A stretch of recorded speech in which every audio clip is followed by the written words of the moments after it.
Eu sou professora da rede pública da Prefeitura de São Paulo há 12 anos, e da educação básica, educação infantil e ensino fundamental 1, e eu tenho milhares de coisas para falar.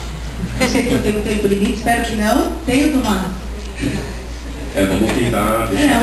Eu juro que eu vou resumir bastante, mas você pode imaginar como eu estou nervosa, como é importante para mim estar aqui falando com o ministro da Educação. Eu imagino quantos milhares e milhões de professores gostariam de ter essa oportunidade. Então, primeiro eu quero dizer que é um desabafo, antes de tudo, mas tem várias questões que eu gostaria que o senhor falasse e vamos discutir sobre elas, se for possível. Primeiro, que hoje é o Dia Mundial da Alfabetização, eu sou alfabetizadora e me incomoda muito a situação do analfabetismo no Brasil. Nós não temos uma política de Estado contra o analfabetismo, nós temos programas, mas não temos uma política forte de Estado contra o analfabetismo. Vários dos nossos vizinhos latino-americanos acabaram razoavelmente, de maneira simples, com esse problema, e nós ainda não. Então, com todos esses avanços, o mais simples, que é conseguir que todos os brasileiros saibam ler e escrever, nós não conseguimos ainda. Então, eu gostaria que o senhor falasse sobre isso. Também queria que o senhor falasse sobre por que o MEC abandonou, entre aspas, os cursos de pedagogia. Eles estão sendo abertos sem nenhum critério em todos os cantos do Brasil. Os pedagogos que estão se formando estão deixando muito a desejar quando chegam na sala de aula, e a gente não vê uma preocupação do MEC com essa formação dos professores. Não a continuada, mas a formação inicial, principalmente. Também sobre a questão do dinheiro direto na escola, que a gente vê a importância do recebimento, da autonomia das escolas para usar as verbas que o MEC repassa, mas que também não tem um acompanhamento no sentido de criar uma diretriz para o uso dessa verba. Então, as escolas usam a verba como bem entendem, às vezes adquirem bens e tecnologia que não são utilizados. A gente vê na mídia tablets que vão chegar nas escolas, computadores e tudo mais. E quando chegam nas escolas, as coisas são trancadas em salas e a gente continua usando os mimeógrafos. O único setor, né, que usa mimeógrafo para conseguir realizar o seu trabalho é a educação pública. Então, acho que isso é uma coisa vergonhosa. Eu tenho vergonha de usar o mimeógrafo, eu não uso mais. Eu tirei o dinheiro do meu bolso para comprar uma impressora laser, porque eu me recuso a fazer isso com os meus alunos. Tem mais algumas coisas, peraí. Bom, acho que é isso. Tem mais uma coisa que é a mais importante, na verdade, que eu tenho até medo de me emocionar. Professor, tem muito para dizer nisso. Que a última coisa é a questão do cuidado com o professor. Então, isso é uma coisa que eu tinha muito para dizer, não vou poder, mas nós estamos muito cansados de ser tratados como profissional de segunda classe. E isso está acontecendo tanto institucionalmente quanto na sociedade. A gente é tratado como um sacerdote que precisa de pensar tempo da sua vida e dinheiro do seu bolso para realizar um bom trabalho. A gente está frente a frente com a inviabilidade de fazer um trabalho de qualidade, porque a gente tem um número excessivo de crianças na sala, de alunos. Então, são 35 agora pela legislação, mas em alguns casos tem mais, mas mesmo assim 35 alunos é muita coisa. Não dá para garantir uma alfabetização de qualidade para 35 alunos, sem utilizar métodos que são tradicionais e arcaicos. E também isso está afetando a saúde do professor. Você é professora de Fundamental 1, né? E educação infantil. É infantil. Então, o que eu queria dizer, por que eu estou falando isso? Porque eu queria sair um pouco do discurso comum. É claro que a gente quer 10% do PIB na educação e que a gente está lutando pela valorização salarial e pela formação sempre. Mas isso é o básico que todo mundo já sabe, que aparece nos jornais, que os sindicatos pelo Brasil inteiro estão dizendo. O que a gente está dizendo é de uma mudança de consciência sobre o trabalho do professor, sobre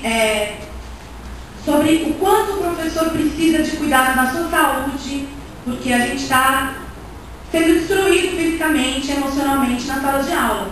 Isso está acontecendo num número muito grande. Eu acho muito preocupante. Eu não pretendo terminar minha carreira na sala de aula, porque eu tenho medo que isso afete a minha saúde mental, que já está acontecendo, meus colegas.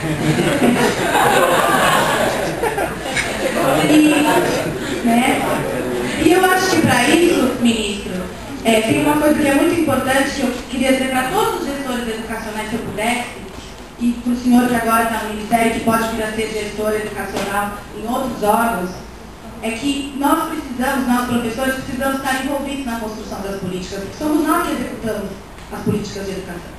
E a gente não está envolvido. As políticas são feitas pelos acadêmicos, nós não somos acadêmicos. Os professores que estão na sala de aula não estão na academia, não estão envolvidos com a construção dela. A gente não pode defender e executar bem uma política se a gente não participou da construção. Porque quem conhece a realidade da sala de aula brasileira é o professor.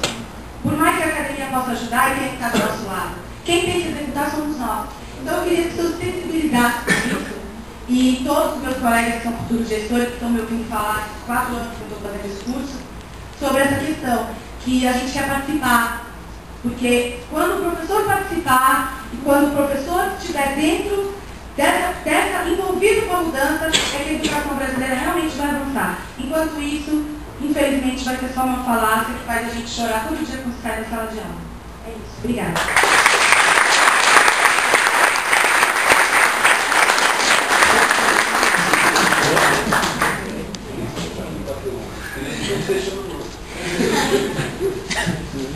Bom, acho que das perguntas que foram feitas, deixa eu começar por essa situação do professor, que eu acho que é, sem sombra de dúvida, a mais delicada e talvez a mais importante que o Brasil tenha pela frente. Bom, em primeiro lugar, nós tomamos algumas medidas muito importantes em relação a isso. A nossa legislação relegava o debate sobre a questão do magistério para estados e municípios. Até nós assumimos aqui, não era atribuição do Ministério da Educação praticamente tratar desse assunto.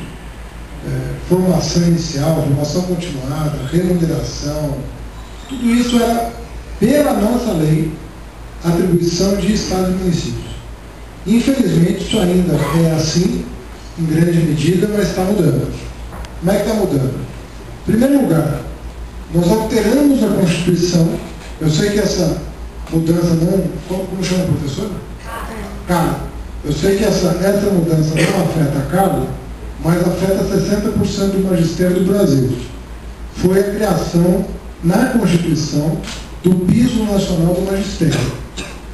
Em 1994, no Palácio do Planalto, o ministro da Educação à época assinou um documento com a CNTE, onde ele concede a favor do Piso Nacional do Magistério, e foram 14 anos para aquele documento assinado sair da gaveta, e nós aprovamos o Piso Nacional, que só esse ano o Supremo declarou constitucionalidade, porque estava sob júdice com uma liminar pedida pelos governadores.